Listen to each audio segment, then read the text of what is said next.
And hello again, David here with the 7th video in this little series of examples of God's supernatural intervention into my life. I'm doing these in response to the question posed by my atheist friend, wanting to hear what these were. I'm not saying this is empirical proof of God or anything, but if you see all these things, all these examples in these little videos, I think you have to acknowledge that, there's something going on. And this one is possibly more recent, within the past 10 years, and quite a personal and well, again, they're all unusual, and this is no exception. So this is about an abalone shell. Now, we had a little home group. We used to meet, very often Christians will do that, they'll get together one evening a week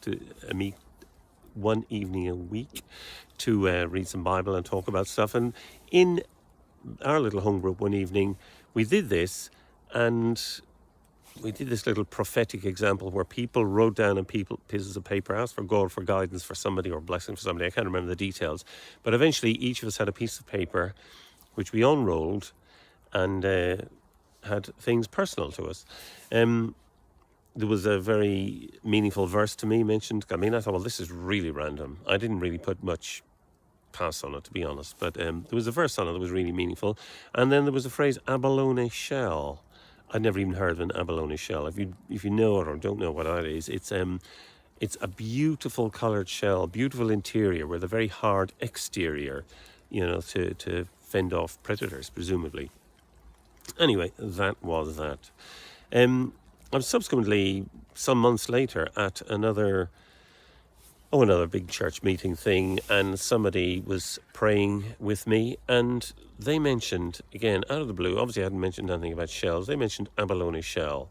Now, I'm sort of I've learned over the years to recognize, okay, when you learn these things, when you hear these things repeated, you need to pay attention. But I still didn't particularly know what it meant.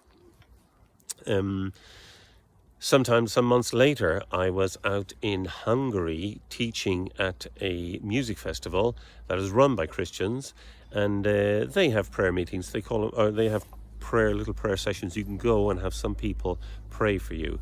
And I decided I would do that, and I went. And again, these people they're very mature Christians and very experienced praying, and I didn't mention anything about any abalone shell or anything like that.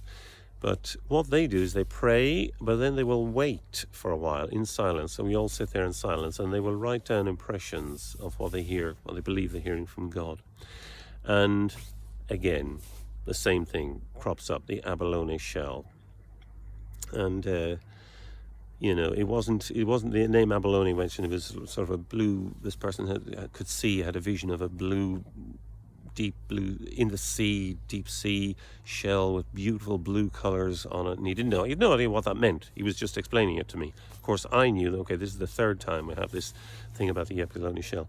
That was beautiful as well. I don't mean to minimize it, but also the really extraordinary thing was there was another person praying, and they had a picture or a vision, if you like. They saw a vision which they thought was so random they couldn't even put it in the special page that they were writing on. They just wrote it on the board because they thought, well, this has got to be just sort of completely random. But they had a picture of a little boy, stiffly school age, coming and knocking on my front door and saying, "Is David coming out to play?" Now, yeah, that would have been random if it weren't for the fact that a couple of years previously, we had new neighbours come in, and they had a little boy, and we had a big garden. I used to work out in the garden or whatever, and he would come very often and help me, and we got on great. Lovely little kid, and I would give him jobs to do, and he would very happily do them, and we were good friends. And once, when I was off at work, he had come round, and this is like probably a couple of months previous to this prophetic prayer meeting I'm talking about. But he had come around, knocked on the door. Lucinda had answered, and he had said, "Is David coming out to play?" Now, we both thought, me and Lucinda and my wife thought, oh, that's so sweet. That is lovely to be a sort of man in his 50s and have some kid come around and say, "Oh, can David come out to play?" We just thought, how sweet is that? How lovely. But then when I got that word at the prayer meeting, really recounting that particular experience, I thought, well, what is that about? And the abalone shell. And I had to think about it. You know, something like this happens, you think about it. And what I realized, what I understood God was trying to tell me is that I was sort of like a bit of like an abalone shell myself. I was putting on a front or an exterior, you know, to just putting on a front or whatever. I mean, it's a classic thing musicians, I think we all do it. You know, you put on an approved front that'll save you from getting hurt and also give whatever impression you think people need to. Whereas our inner self gets hidden. And actually, it's very important to, you know, for real life, we need to be willing to be vulnerable and share our inner self. And the little boy coming to the door, it was like the way we felt about that little lad who came and knocked the door, me and Lucinda. You know, we felt, oh, how sweet, how lovely. I believe God was saying to me, that's how he thinks of us when we come to him. You know, he's not being judgmental and harsh, but you know, he loves it when we come to him. In the same way I loved it when this little lad came and knocked on the door. He feels the same when we come and talk to him.